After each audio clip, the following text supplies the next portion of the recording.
Good day po muli mga ka-Woods. Welcome ulit dito kay 3M mga gawain na mawalang magawa. Yan po mga ka-Woods, ang inyo pong natutungayan ngayon ay naghahanda naman po ulit siya ng panibagong poste na kanyang gagawin dito po sa katapat din po nung una niyang ginawa. Ito po ay pangalawang poste. Dito po sa kanyang ginagawa ay nagbabaluktot na po siya ng parehas dulo. Yung pong isa sa baba para sa kapitan ng parilya at yun naman po isa ay doon sa itaas, trusses po, no? So yung pagtitiklop niya po ng bawat dulo niyan ay saliwa po at hindi po siya magkatapat ng liko. Kaya hinahanapan po ng diskarte ni 3M kung paano niya yon babaluktutin na magkasaliwa yung kanilang tiklop.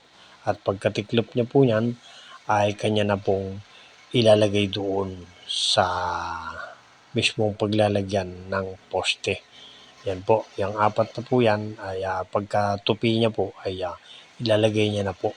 Yan po ay walang putol. Diretso po yan at pagkatapos po niyan sa kanya po ilalagay yung mga stirrup. Yan po mga ka-Woods.